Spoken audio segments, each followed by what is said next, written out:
오늘 저희들에게 주신 복음 14장 1절에서 9절 말씀입니다. 마가복음 14장 1절에서 9절. 우리 다 같이 찾으셨으면 합독하도록 하겠습니다. 시작. 이틀이 지나면 유월절과 목요절이라 대제사장들과 서기관들이 예수님을 흉계로 잡아 죽일 방도를 고하며 이르되 밀란이 날까 하노니 명절에는 하지 말자 하더라.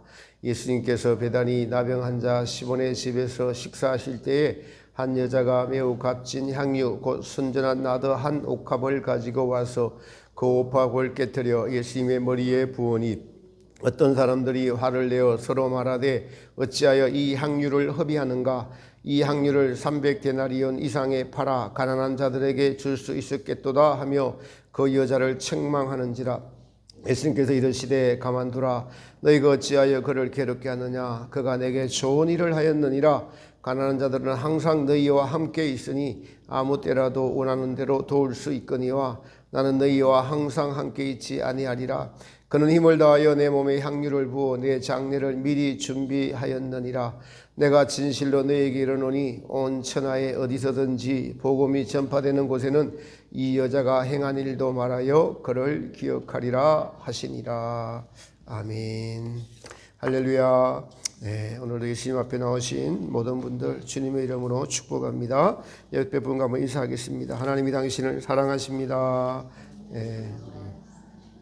우리 오늘 또 정말 석 달 만인 같은데 이태순 사모님 무릎수술 잘 마치고 이렇게 나오셔서 진심으로 감사합니다.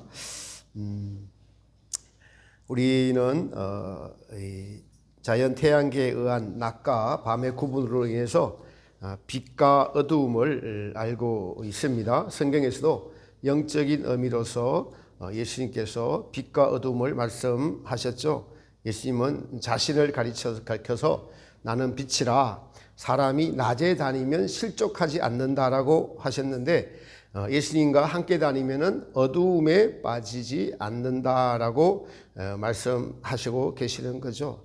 그렇다면 예수님과 같이 다니지 않는다면은 어두움에 빠져 있다라고 할 수가 있을 것입니다. 오늘 저는 본문을 통해서 세 부류의 사람들, 먼저는 빛을 따라간 사람, 오늘 주인공인 한 여인, 그리고 또 하나는 예수님과 함께 다니지만 아직 빛으로 무장하지 못하고 자기 관점에서 예수님을 보는 일반적인 좀 세상 가치관으로 예수님을 보는 제자들과 15원, 그리고 어두움에 빠져서 예수님을 죽이려고 한 바리새인과 서기관과 대제사장들을 살펴보면서 우리가 이러한 모든 사람들의 부류 안에서 나는 어떤 사람인가라고 우리 자신에게 빛이 비추기를 원하는 마음으로 같이 은혜를 나누면 좋겠습니다. 먼저 어두움에 빠진 사람들 1절 2절에 보니까 대제사장들과 서기관들이 예수님을 괴계로 잡아 죽일 방책을 구하며 가로되 민요가 날까 하니 명절에는 말자 하더라라고 말씀합니다. 예수님을 죽인 사람들, 어두움에 빠진 사람들이죠. 왜 이분들이 어둠에 빠졌을까요? 오늘 본문에 보니까 괴계로 잡아 죽일 방책을 찾는다. 이 사실이 아닌 것을 사실로 둔갑하여 모함하는 것, 그리고 이런 모함으로 예수님을 죽이려고 하는 것을 간사하게 남을 속이는 꾀라고 이야기합니다. 강계라고 하기도 하고 농간이라고 하기도 하고 괴책이라고 하기도 합니다. 가장 중요한 것은 사실이 아닌 것을 가지고 속여서 죄를 만들어서 예수님을 죽이려고 했다는 것이죠. 실제로 이들은 예수님을 가야바 관정에서 고소할 때에 사실과 다른 것을 가지고 예수님의 말씀을 왜곡하여 말합니다. 제가 이 성전을 허물고 사흘 만에 짓겠다고 했다고 합니다. 예수님은 자기의 몸인 성전을 가리켜 말했는데 이걸 자기식으로 알아듣고 큰 거짓말쟁인 것처럼 사람들에게 말을 하죠. 사실 예수님이 말씀하신 바를 그 당시에 다 깨닫고 신앙생활을 하는 것은 하루아침에 되어지는 일은 아닙니다. 요한복음에서도 이 성전 청결 사건 때에 이 성전을 헐라 내가 사흘 만에 이렇게 세우리라라고 하신 말씀에 대해서 사도 요한은 예수님이 부활 이후에 제자들도 비로소 이 말씀을 깨달았더라. 부활 이후에야 이 말씀을 깨달았더라 라고 말씀을 하세요. 그러니 이 말씀을 처음 듣는 사람은 이것이 무슨 말인지 도무지 이해할 수 없었을 것입니다. 그러니까 저와 여러분도 오늘 우리 심령이 하나님이 주인 되시는, 예수님이 주인 되시는 성전을 이루시려고 하시는 뜻을 잊고 살다가 말씀을 들으면 또 그렇지. 그 성전이 뭐예요? 예수님이 나의 주인 되는 것이 성전 되는 것입니다. 그래서 우리 너희는 너희 것이 아니라 핏값으로 사신 그리스도의 것이니라 라는 말씀과 이렇게 맞아지는 거죠. 그러니 성전을 다시 헐고 세운다는 이 말씀을 영적이지 않은 사람들이 이해하지 못하는 것은 당연한 것입니다. 우리는 이제 사도 바울이 고린도전서 3장 16절에서 너희가 하나님의 성전인 것과 하나님의 성령께서 너희 안에 거하시는 것을 알지 못하느냐라고 하신 말씀을 통해서 하나님의 성전이 곧 우리의 심령을 가리켜 말하는 것을 알 수 있고, 예수님께서 십자가에 죽으시고 사흘 만에 부활하셔서 믿는 이들의 심령의 성전, 곧 예수님이 주인 되시는 그 나라, 그 하나님 나라를 세우려는 것이 바로 이 말씀의 뜻인 것을 알았습니다.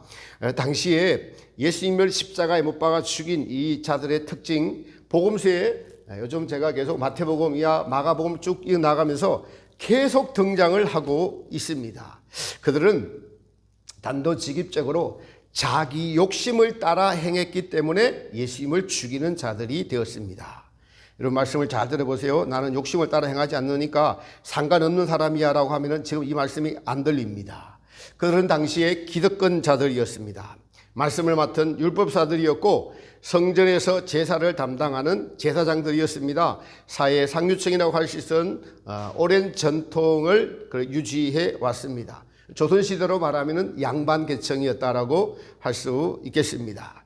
그리고 이제 백성들은 자기들한테 와서 말씀을 배우고 그리고 제사를 지내고 헌금을 하고 하는 것들이 계속 내려온 전통이었는데, 백성들이 당시 피폐해진 상가, 그리고 선지자나 메시아를 기다리는 열망이 있었고, 또 그리고 세례 요한이 예수님보다 먼저 와서 저분이 메시아다라고 선포를 하기 때문에 참으로 긴장하면서 이제 예수님을 따라다니면서 일거수일투족을 다 감시하고 터집을 잡고 고소를 했습니다. 그것은 자기의 기득권을 빼앗긴다라고 생각을 했기 때문에 그들은 계속 예수님을 흠잡고 시험하고 일부러 말꼬리를 잡으려고 했던 것을 성경을 통해 우리가 알 수 있습니다. 이 모든 것이 어디서 시작됐느냐? 그들의 욕심으로부터 시작된 일이었습니다. 욕심이 잉태한 적 죄를 낳고 죄가 장성한 적 사망을 낳느니라는 말씀처럼 이들의 욕심의 눈을 가리워서 예수님을 질투하게 되고 무조건 꼬투리 잡으려는 마음의 상태에 이르게 되었습니다.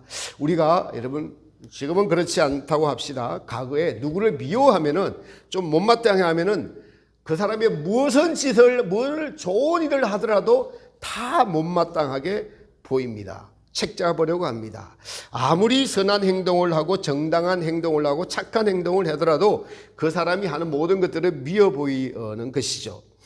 욕심은 곧 자기 숭배, 우상 숭배인 것입니다. 욕심은 이 죄를 낳는데 죄가 마음을 차지할 때 반드시 이 죄를 저지하는 것이 있습니다. 그것이 뭐냐니까 하나님이 우리에게 주신 양심입니다.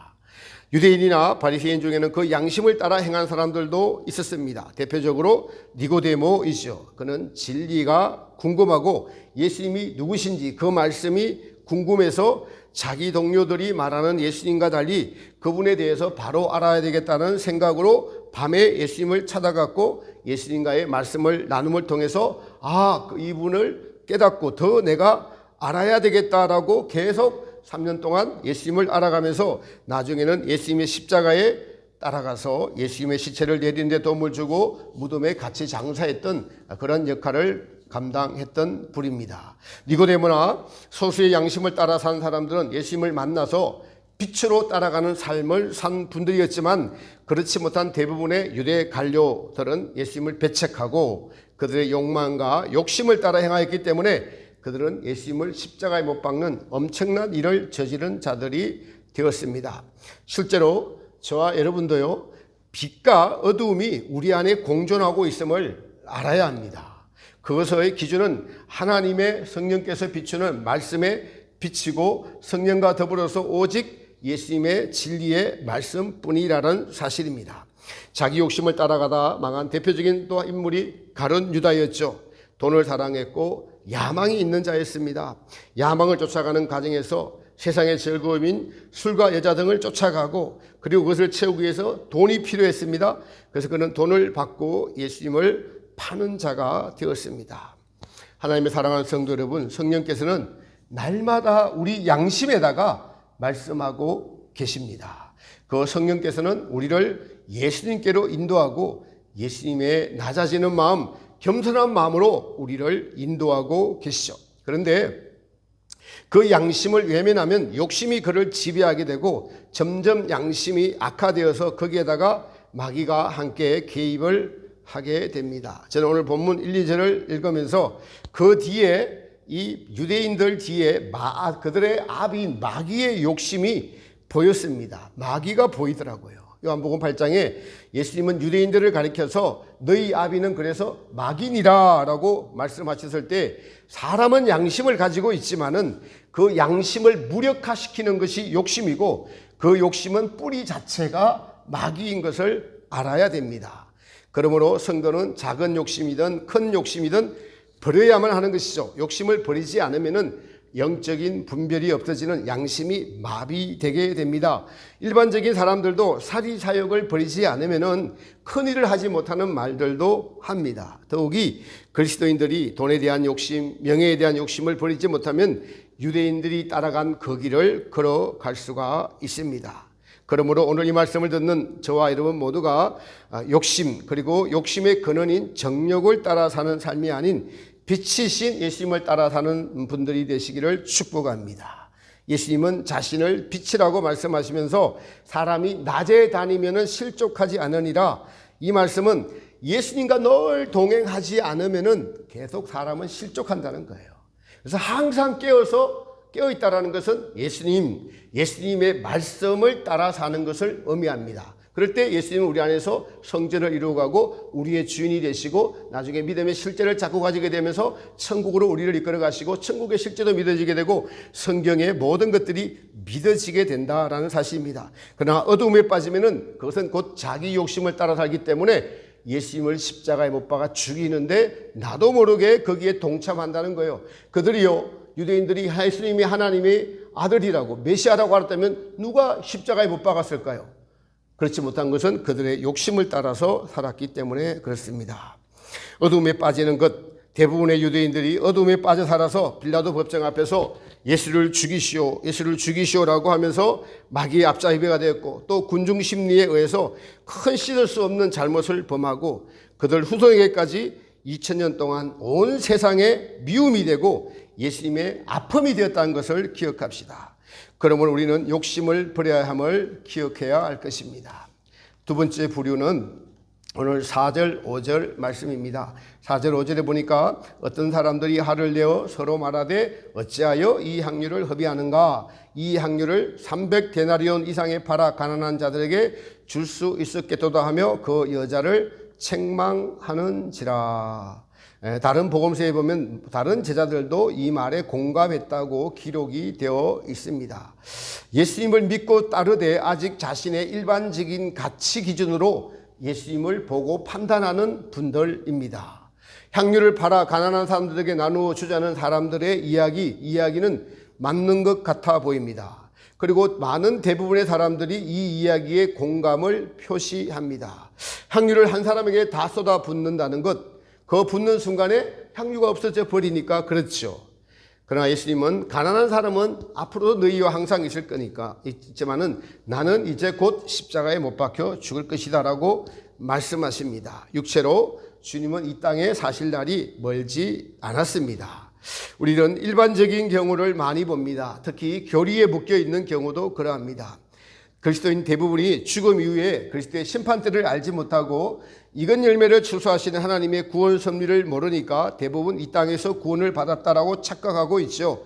우리가 배운 바대로 이제 확신하는 바로는 구원은 시작이 있고 구원의 과정을 거쳐 완성이 있다는 것을 저희는 알았습니다. 그래서 우리는 구원의 완성을 향해서 예수님을 주인으로 모시고 사는 항상 깨어있는 삶을 살아야 되고 우리 안에 계신 성령님의 도움을 바라면서 살아가야 하고 예수님을 사랑하고 이웃을 사랑하는 것에 최선을 다하고 충실해야 하는 것이죠. 그런데 대부분의 믿는 이들이 이렇게 살지 못하고 깨어있지 못하기 때문에 영적인 분별을 하지 못하고 있습니다. 사람도 좋고 하나님도 좋고 하는 신앙도 여기에 해당이 됩니다. 우리가 자주 하는 인본주의가 또 여기에 해당이 되죠.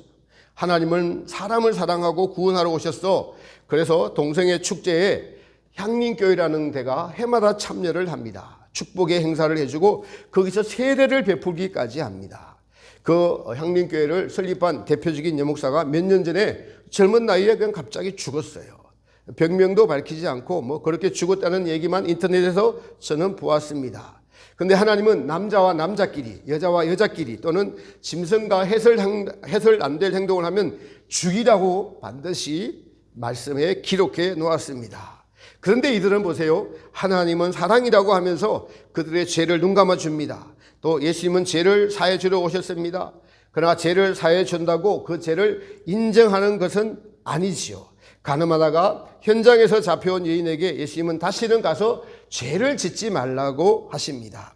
예수님처럼 하면 동성애 축제에 가서 나는 너희를 사랑한다. 다시는 너희 죄를 짓지 말아야 된다라고 선포해야 됩니다. 그런데 축복만 해줘요.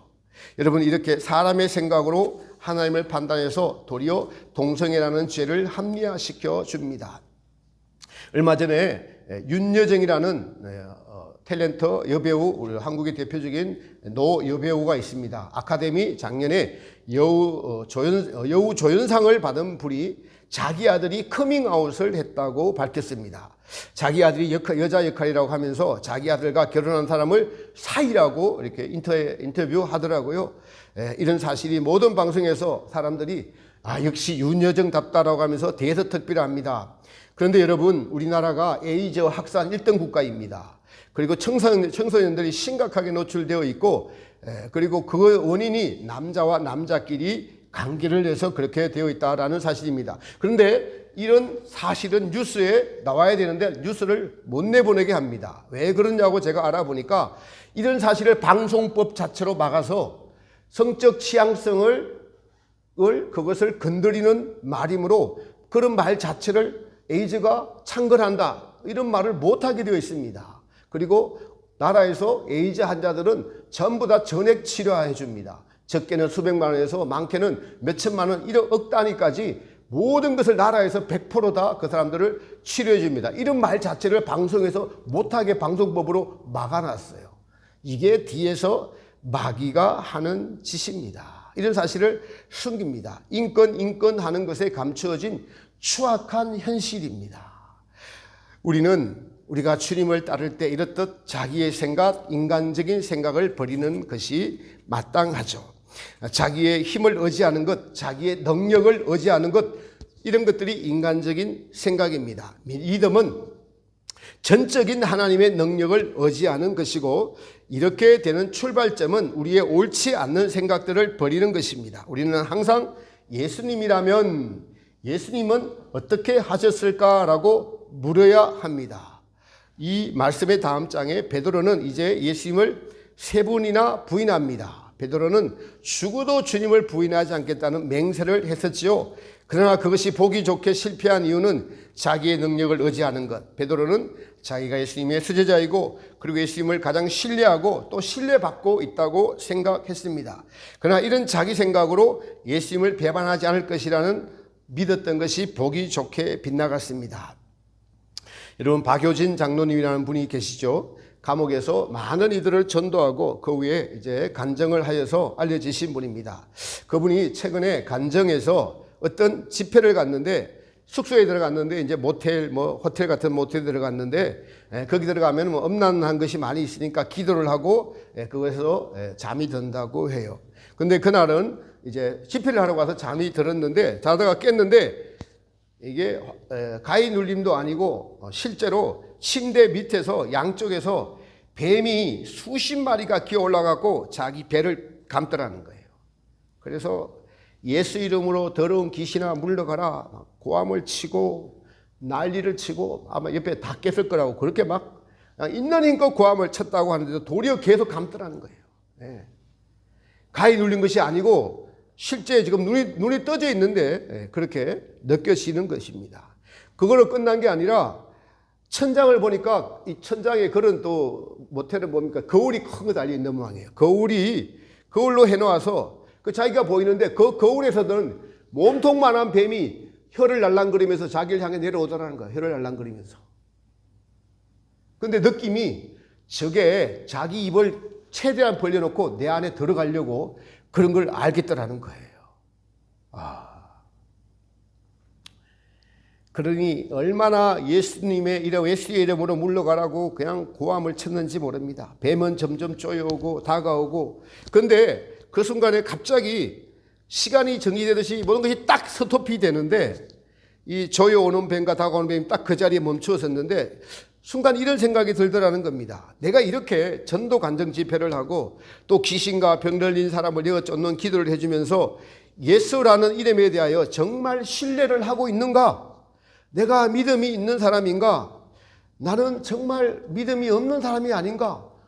창피하고 부끄럽은 생각이 그 생각 나중에도 긴박한 나중에도 그런 생각이 들더라는 겁니다. 말씀에 성경에 기록된 대로 살았는가? 타인이 나에게 믿음이 있다고 하고 존경을 받고 있지만은 나는 예수라는 그 이름을 정말 신뢰하고 살았는가? 그런 생각에 주님께 부끄럽다는 생각이 들더라라는 것입니다. 그분 말씀이 귀신 축사나 병 고침의 은사자들이 막 나가라 떠나가라 막 안 나가면 막 이렇게 고함치고 하는 것은 사실은요 자기가 믿음이 없기 때문에 두려워서 그런다는 거예요. 두려워서. 자기 경험담을 얘기했습니다. 믿음이 있으면은 그냥 주님의 뜻에 맡기고 예수라는 이름을 절대 신뢰하면은 그렇게 고함 지르지 않아도 주님께서 내보낼 사람은 다 내보내고 못 내보낸 사람은 주님의 뜻이 있으니까 안 내보낸 것이고 이런 거라는 겁니다. 그걸 모르고 이걸 내보내야지만이 자기 위신이 살고 하니까 자기를 생각하니까 그렇게 고함을 지르다라는 그런 얘기를 하더라는 것입니다. 그 이후에 뱀이 어떻다는 이야기는 하지 않습니다. 여기까지 하고 간증을 다른 방향으로 옮겨 가더라고요. 우리는 이런 사실을 보면서 믿음은 절대로 예수님을 신뢰하는 것임을 알 수가 있습니다. 우리의 생각, 살아온 관념 이런 것들을 기준으로 살다가는 우리는 오래 신앙생활을 하여도 믿음의 전진이 없이 살아가는 것입니다. 신약 성경의 마태, 마가, 누가복음서는 이 제자들의 믿음에 대해서 실패하는 모습을 주로 보여주고 있습니다. 저는 이런 사실을 발견했습니다. 실패하는 것이 유익이구나. 실패하는 것을 두려워해서는 안 된다. 왜냐하면 믿음의 온전함이란 실패를 통해서 믿음이 온전해지기 때문에 그러합니다. 우리는 실패해서 남이 나를 어떻게 볼까봐 여기에 온통 신경을 쓰고 또 실패하면 낙심하고 좌절하고 절망을 합니다. 낙심, 좌절, 절망은 잠깐이면 되지 그게 오래 가면은 안 되는 겁니다. 그거는 마귀에게 이용당하는 거죠. 낙심, 좌절, 실망. 자신에게는 얼마든지 낙심하고 좌절하고 실망하고 하지만은 다시 이게 믿음이 아니었구나. 나는 나를 믿었구나. 나는 나를 위해 살았구나. 나는 예수라는 이름을 온전히 신뢰하지 못하고 살았구나라고 다시 돌이키시려고 하나님은 우리에게 연약함을 허락하신다라는 사실입니다. 우리가 믿음이 그래서 실패했더라도 내 생각을 가지고 살았더라도 다시 전진하는 믿음을 가져야 됩니다. 왜냐하니까 히브리서 10장 38절 39절에는 이렇게 기록하고 있습니다. 나의 의인은 믿음으로 말미암아 살리라. 또한 뒤로 물러가면 내 마음이 그를 기뻐하지 아니하리라 하셨으니라. 우리는 뒤로 물러가 멸망할 자가 아니요 오직 영혼을 구원함에 이르는 자니라. 베드로와 제자들을 보면서 우리는 믿음의 전진을 해야 된다는 것을 배우고 있습니다. 우리는 여러분 실패합니다. 실패할 수밖에 없는 것이 우리 안에 죄성과 정욕이 내가 주인 되는 삶이 오랜 세월 동안 우리의 주인 되어 왔기 때문에 그러합니다. 그래서 점진적으로 성령은 우리 안에 양심의 빛을 비추어 가면서 성령께서 인도하시는 것은 우리의 욕심들이 발견되어지고 그리고 그 욕심들이 처리되어지고 성도는 실패를 통해서 자기의 생각을 버리고 자기의 잘못을 고쳐 나가는 것이 올바른 신앙이죠. 저는 최근에 일련의 일들을 통해서 저의 부족하고 연약하고 잘못된 것들을 발견케 해주심에 진심으로 감사드렸습니다. 베드로는 예수님을 지키려고 자기 힘과 능력으로 수제자라는 것을 지키려고 최선을 다하다 실패했습니다. 예수님은 그 사실을 다 아시면서도 너가 나를 3번 부인하리라. 그러나 끝까지 베드로를 사랑하셔서 회복시키시는 도리어 베드로의 그 실패가 정말 베드로를 어떻게 만들었어요? 겸손하게 만들었습니다. 자기를 의지하지 않고 오직 예수님을 의지하는 믿음이 됨을 보고 저도 다시 용기를 가져봅니다. 빛을 따라가는 사람들은 그러니까 실패를 경험하면서 자기의 능력 없음, 믿음 없음, 자기의 어두움이 드러날 때 바로 그것이 빛을 따라가는 자가 된다라는 사실입니다. 자신을 신뢰한 사람들, 자신의 능력을 신뢰한 베드로 그리고 제자들, 자신의 힘을 신뢰하며 살아간 일반적인 생각들, 이것은 전부 어두움입니다. 그래서 실족하는 거예요. 예수님을 따라다니다가도 자기 능력을 의지하니까 실족하는 것입니다. 믿음은 오직 예수님을 의지하며 예수님께 맡기며 예수님을 따라가는 자들이다라는 사실입니다. 베드로와 제자들도 최종적인 빛은 어디입니까? 십자가입니다. 십자가를 자원해서 지고 가시는 예수님이 예수님의 그 마음을 알고 경험하기까지 반복적인 실패를 계속 경험했음을 우리는 알아야 됩니다. 저는 나름대로 열심히 믿음 생활을 하려고 했던 사람이었어요. 특히 성경의 진리를 알고 밝은 빛을 따라 살아가려고 몸부림치면서 살았습니다. 일반적인 좀 유형의 사람이었어요. 그런 삶을 살아가다가 저는 어둠에 빠진 사람들의 특징인 욕심에 걸렸습니다. 욕심은 돈에 대한 욕심, 인정받고자 하는 욕심, 명예욕에 관한 욕심, 이런 것들 다 욕심입니다. 그 욕심을 따라가다가 정말 돌아올 수 없는 물에 빠질 뻔했던 사람입니다. 지난주 제가 이렇게 올리기도 했지만 제 꿈을 올리기도 했지만 말씀을 드리면은 기차를 타고 가고 있었는데 그 기차에 다 다른 사람들도 같이 타고 있었습니다. 주로 여자분들이었고 그 기차 안에서 찬양도 하고 대화도 하고 하더라고요. 원탁 같은 책상을 이렇게 놓고요. 거기에 그 자리가 이렇게 의자가 하나 비어 있는데 느낌에 비어 있는 그 자리가 제 자리인 것을 꿈에서 느껴졌습니다. 근데 기차가 이제 이렇게 비탈길로 올라가다가 내리막길에 딱 접어들었는데 제 앞에 보니까 그 기찻길이 밑으로 들어가야 되는 다리 밑으로 철길이 통과되는데 그 다리가 보니까 홍수가 났어요. 홍수가 나갖고 차들이 둥둥둥둥둥 떠다니고 사람들이 거기에 둥둥둥둥 떠다닙니다. 딱 느낌에 죽는구나. 이 기차가 들이더라니까 내가 죽겠구나 싶었어요. 근데 마침 기차 옆을 보니까 이 길이 있었는데 기차하고 그 길 사이가 좀 낮았습니다. 낮아서 뛰어내려야 되겠구나라고 생각지도 않고 그냥 그 자리에서 뛰어내렸던 꿈을 지난주에 꾼 적이 있습니다. 제 최근에 현실을 보여준 그러한 꿈이었죠. 제가 인정받고자 하는 명예욕에 이끌려서 정말 영적으로 열심히 살고자 하는 이것은 지금 성경을 보니까 계속 마태, 마가, 누가복음은 계속 그 끝이 어디로 갑니까?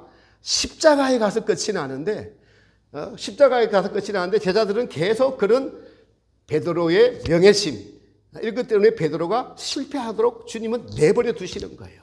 실패하도록 내버려 두다만 코가 빠져가지고 내 힘으로 내 능력으로 뭘 하려고 했던 것이 잘못된 것을 철저하게 깨닫게 해주시면서 죄와 정욕에 관한 것들은 전부 어디 가서 끝이 나야 되느냐? 십자가에 가서 끝이 나는 것을 복음서에서 계속 결론적으로 그렇게 보여주고 있는 것을 너무나 요즘은 한 장 한 장씩 말씀에 같이 해석을 같이 나누면서 볼 때마다 그것이 더 열려지고 깨달아 알게 되어지더라고요. 그래서 저 자신도 베드로와 같이 교만하고 또 자고하는 것을 이렇게 주님이 깨워주셔서 성경으로 다시 돌아가게 하셨습니다. 복음서의 끝에 나와 있는 십자가를 지고 가신 예수님을 따라가려고 날마다 묵상하고 또 사람의 힘으로 할 수 없는 것을 주님의 은혜를 구하며 제가 할 수 있는 바를 다하고 있습니다. 저의 경험입니다. 성경은 우리로 하여금 십자가를 지고 가는 주님을 쫓으라 라고 하십니다. 우리 양심에다가 그렇게 가르쳐 주고 계시는 것입니다. 우리는 때로 자기 기준으로 예수님을 바라보기도 하는 사람이었다가 또 유대인들처럼 양심을 저버리고 가룟 유다처럼 돈과 여자를 좋아하다가 예수님을 파는 자들이 될 수도 있었습니다. 가룟 유다는 돈 받으려고 이제 예수님을 찾아와서 나중에 예수님의 입에다가 양심이 마비되니까 어떻게 돼요? 입까지 맞추게 됩니다. 양심이 마비되면 거기까지 가는 거예요. 이렇듯 욕심은 우리의 양심을 마비시킵니다. 양심을 팔아버립니다. 그래서 양심을 팔아버린 자들은 하나님이 주신 양심을 팔아버렸으니까 나중에는 하나님께 버림받는 자가 되는 것입니다. 순간의 선택들이 이렇게 나중에 욕심이 잉태해서 죄가 났고 그래서 사망을 하나님 없는 사망에 이르게 되는 겁니다. 여러분 제가 참 죄송한 말씀이지만은 영적 성장이라는 그 욕심에 마음이 뺏겨서 구별하지 못해서 다른 사람들을 무시하고 속에서 교만하고 잘난 체 하던 인간이었습니다. 주님의 은혜로 구해주셔서 이제는 양심을 새롭게 해서 오늘 본문에 나오는 유대인의 자리에서 떠나고 일반적인 사고와 생각을 버리고 오직 주님의 장사를 위해서 주님의 십자가의 죽으심의 장사를 위하여 자기의 가장 귀한 것을 다 드린 본문에 나온 마리아를 본받을 수 있기를 원해 봅니다. 마리아가 왜 자기의 모든 것을 다 드릴 수 있었을까요? 이렇게 귀한 향유를 자기의 가장 귀한 것을 드렸다고 했을 때 이 여인은 어떻게 그렇게 귀한 것을 자기의 전부를 다 드릴 수가 있었을까요? 하나님이시오 사람이신 그 책을 보면은 이 여인은 아주 엄난한 여인이었고 이 여인을 막달라 마리아라고도 합니다. 이 여인을 위해서 예수님은 자주 방문했고 그리고 그 귀신이 떠나가기까지 정말 어려운 고비를 넘기면서 인생의 밑바닥에서 처참한 현실에서 어디를 가더라도 사람들에게 손가락질을 받는 그러한 사람이었습니다. 그런데 이 여인이 구원을 얻었던 것입니다. 그 구원의 기쁨이 구원에 대한 감사가 자기의 가장 귀한 것을 다 드리게 됩니다. 그리고 타인의 시선에 신경을 쓰지 않게 돼요. 오직 예수님을 사랑하는 것에만 예수님만 신경을 쓰게 됩니다. 저는 요즘 저를 위해서 예수님이 그렇게 죄 없으시면서 욕을 당하셨는데 저는 여러모로 죄인입니다. 그래서 누가 저를 욕하더라도 저는 마땅히 받아야 되는 사람이라고 날마다 그런 마음을 가져봅니다. 여러분 오늘 본문에 제자들이 이 여인과 예수님의 대화를 보고 기록해 놓았습니다. 그러면서 제자들은 이제 예수님의 십자가 사건을 목도하고 또 부활하신 예수님을 만나면서 자기들의 생각을 버리고 빛을 따라서 자기를 부인하고 십자가를 온전히 지고 가는 빛의 사람들이 되어서 복음의 참된 군사가 된 것을 성경을 통해서 말씀해 주고 있습니다. 오늘 복음서를 우리가 읽으면서 세 부류의 사람들을 보았습니다. 자기 욕심을 따라 살다가 예수님을 십자가에 못 박아 죽인 양심이 마비된 유대인들, 예수님을 따라다녔지만은 아직도 자기 기준으로 살아가고 있는 제자들, 그리고 예수님의 장사를 위하여 자기의 가진 가장 귀한 것, 자기의 것이라고 여기지 않았던 여인을 봅니다. 우리의 욕심을 버리지 않으면 그것은 아직도 죄라는 폭탄을 사실은 우리가 안고 살아가는 것이고 그것은 예수님을 날마다 죽이는 일을 하는 것이고 욕심을 버리지 못하고 양심을 마비시키면서 더 욕심을 키워가면서 이 양심의 소리를 듣지 못하면 예수님을 십자가에 날마다 여러분 죽이는 자가 됩니다. 우리에게 시간을 주심은 육체의 생명을 이 땅에 살려두심은 우리가 얼마나 죄인이고 예수님은 우리의 죄를 위하여 얼마나 우리를 사랑하셔서 십자가에 죽으신가를 그것을 깨달아가면서 예수님이 주시는 말씀을 양심을 통해서 듣고 깨닫고 그리고 우리의 행위를 고치고 하나님을 사랑하고 이웃을 사랑하라고 주신 시간인 줄 믿습니다. 여기에 최선을 다해 살아가는 저 여러분 되시기를 축복합니다. 반드시 이 부류의 사람들이 있고 우리는 이 부류 중에 한 부류의 사람입니다. 제자들과 같은 생각을 가졌지만 이들은 십자가를 경험하고 예수님이 누구신지, 왜 저분이 십자가에 달리셔야 했는가 도망가면서도 그것이 눈에 찔렸습니다. 모든 가정에서 자기의 능력을 의지하고 경험을 의지하고 자신을 높이기를 원했고 인정받기를 원하고 모든 것들이, 그러면서 예수님의 십자가의 빛의 조명을 받으면서 빛으로 나아간 분들이 있습니다. 여러분, 우리가 진짜 빛을 받으면 겸손해집니다. 겸손해집니다. 바리새인들은 누구랑 같지 아니하고, 복음서에 보니 같지 아니하라고 네거리에서 기도하던 자들입니다. 그들은 자기 자신을 모르는 자들이었습니다. 나는 누구와 같지 아니하고라고 기도하면 그것은 어둠에 물들어 있으면서 모르는 자가 바로 우리들입니다. 누구와 같지 아니하고. 제가 그랬습니다. 여러분 영적으로 힐옷을 입었다고 하니까 같지 아니하고 여기에 서 있을 거 아니에요. 네, 여기서 솔직하게 고백을 드리면서 저는 이야기를 자꾸 해서 제 자신을 낮춰야 됩니다. 여전히 아직도 저는 인정받고자 하는 욕망이 제 안에서 뿌리박고 있고 꿈틀꿈틀대면서 저를 사로잡아 오는 것들을 보기 때문에 그러합니다. 그래서 그럼에도 불구하고요, 누가 나를 무시하면 그 당시에는 또 지금은 견디지 못해요. 그러나 순간 지나면은 그래, 하나님이 주신 너무나 좋은 기회야. 지나고 나서야 합니다. 그러나 당장 무시할 때는 그 생각이 들지 않아요. 아직 저는 부족한 자이고 되지 않는 자이고 멀은 자입니다. 사랑하는 성도 여러분, 우리에게 이렇게 귀한 시간을 주시고 육체의 생명을 연장해 주시면 예수님이 주인되라고 주신 시간인 줄 믿습니다. 예수님의 마음을 알아가라고 주신 시간인 줄 믿습니다. 자, 여러분 모두가 이 예수님이 누구신지 진실하게 주님 앞에 서서 날마다 주님을 알아가는 저와 여러분 되시기를.